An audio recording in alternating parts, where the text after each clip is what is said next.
I want to go first to the mom of one of these alleged victims, Crystal Perrette. Miss Perrette, thank you for being with us. What happened?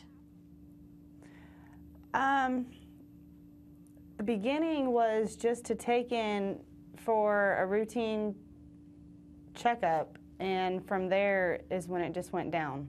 What happened? In August of 2013, he decided to cap every tooth in Hunter's mouth except for his bottom tooth. Why? And then why? I never got an explanation. I know he was going to cap a couple of them because he said that they were bad. So instead of fixing some of the ones that were bad, he just covered them up. Okay, now wait a minute. Why am I seeing a child that looks like he was passed out? Is that Hunter? What happened? The picture of him in the hospital? Yes. That is from the aftermath. That is when he was getting infections, the abscess, from his teeth being capped. Okay, I think I'm missing part of the story. You go in for a routine dental exam. The next thing you know, this doctor, Dr. Schneider, is going to cap every tooth in your son's mouth, and he ends up in the hospital. Miss Perrette, do you have a lawyer? Yes, ma'am. Which one is your lawyer, Saris or Phillips? Phillips. Mr. Phillips, let me go to you first, and I'll come back to Mr. Saris. Mr. Phillips, John Phillips, joining me out of Florida. What are the allegations? The allegations are Medicaid fraud, essentially, is what we believe is going on here. Dr. Schneider and other dentists all across the country get paid for every single procedure per tooth. And it's amounting to, for Dr. Schneider, $4 million in the last few years of profit that we, the taxpayers, are paying for. And he's taken these children and doing unnecessary procedures and doing it. I'm less concerned, Mr. Phillips. With me, Crystal Perrette, the mom, John Phillips, the lawyer. I'm less concerned with the Medicaid fraud, although I know that's wrong, with the kid being strapped in a seat screaming amidst allegations that this Dr. Howard Schneider performs unnecessary procedures without anesthesia. So, Hannah Johansson, are you for the nudity in the class? Yes. Hello, Nancy. Thanks for speaking with me. So I think the big thing to clarify is that this course is not drama or theater. It's performance art, which is kind of defined as using body as canvas. So becoming a nude canvas is just part of it. Yeah, exactly. So it's actually a different department from drama or theater. It's in the visual arts department. Performance art, drawing, paint, and you're a professor without his pants on. To me, those three just don't fit together. Amanda Fitzmaurice, I'd like your response to Hannah Johansson. Well, I say look at the situation we're in. We have tuition up. We have student loan debt up. The university's being expanded. We have professors being paid more. Our education system is a mess. And you have to ask yourself, is this how our money should be spent at a taxpayer-funded university? To Hannah Johansson and Amanda Fitzmaurice joining us. Hannah Johansson, you took the class. When you took the class, did Professor Dominguez take his pants off? Yes, at one point when a lot of the other students were naked in a dark, low-lit room, because well, that's usually where people get naked, dear. You'll learn that as you get older. So are you telling me that a lot of people in the class and the professor had their pants, they're all naked? Yeah. Why? Why? What's the point, Hannah? Well, I guess I'd have to say, I think what your issue is with performance art in itself, which has about 100 years of using a nude body. No, I do not have an issue with performance art. I have an issue with me working 2 or 3 jobs and my taxpayer dollar going to Professor Dominguez, who takes his pants off. I mean, can't you have performance art without your professor's naked penis in class? Let's find out why it happened. What happened, Martin? Why is there no justice for George? Why hasn't an arrest been made? Frank, yeah, stop the I'm listening. hyperbole. Let's be factual about this. As anybody should know, who's got the bullet this is hole, good. Mark? Hold on, please. I didn't interrupt you.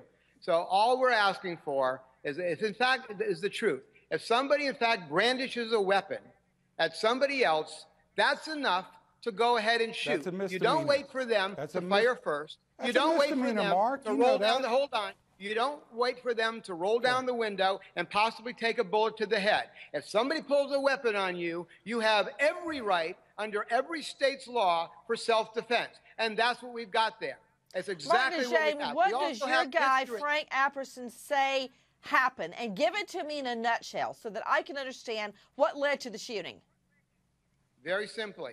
They were near each other in the vehicle. They had had these prior encounters. All of a sudden, through the car window, Mr. Apperson recognized George Zimmerman. George Zimmerman recognized Mr. Apperson. Mr. Zimmerman then pulled out his firearm, and Mr. Apperson then got his.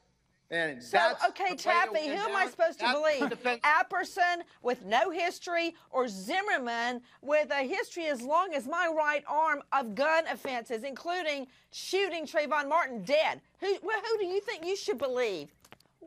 I believe George, and I'll tell you why. George's got the bullet hole, and it was a head shot. It wasn't a warning shot. If he felt that threatened, hit the gas. He wasn't even scratched. According to the ambulance driver, he walked out without even a Band-Aid on his face. But the problem is with divorce. Why not just get a divorce? Nancy, I think this is the golden question that we ask over and over.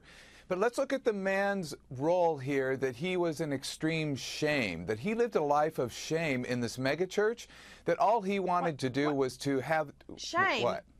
You think somehow murder is not as bad as shame over a lover? No, murder is much worse than shame. He did not sound like he was very shameful in those emails. Do I need to play them again for you, Greg?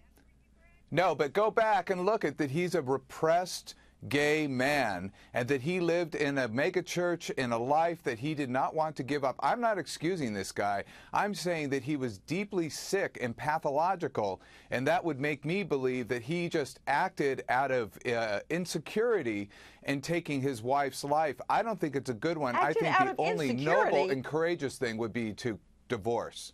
Well, yes. What did you say? He killed her out of insecurity?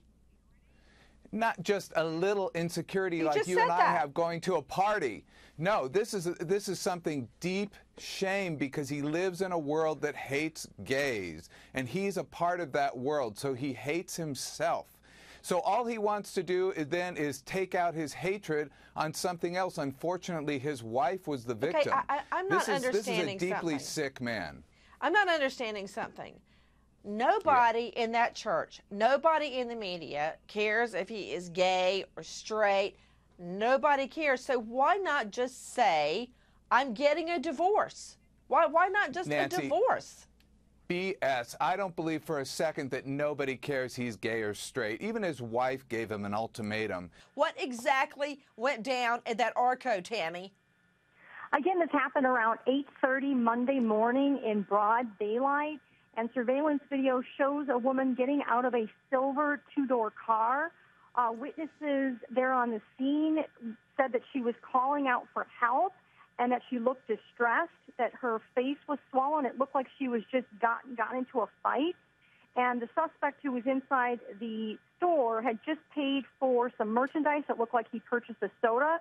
He rushes out after kind of hearing a commotion, it looks like, immediately grabs her body arm, starts pushing her towards his car. It looks like she got pushed into the side of the building, and then he pushes her into the driver's side of the car, which looks very odd. It almost looks like he didn't want to put her into the passenger side because she possibly may get back out of the car again. Reports her face was a bruised mess. First, though, Rita, didn't the mom open her eyes and she feels the presence of people in her bedroom, and she looks up and at first thought it was some kind of a weird prank, like a joke, until all of a sudden all hell broke loose? Yes, exactly. She was trying to figure out what is going on. Needless to say, any family would be so startled to have this. You're woken up.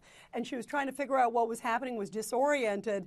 And then these guys tied the father in bed. Now, the father has a neurological disease. He has to use braces to walk. So they physically tied him down, but they also held a gun to his head as they then told the wife to go through the house and find items in the house.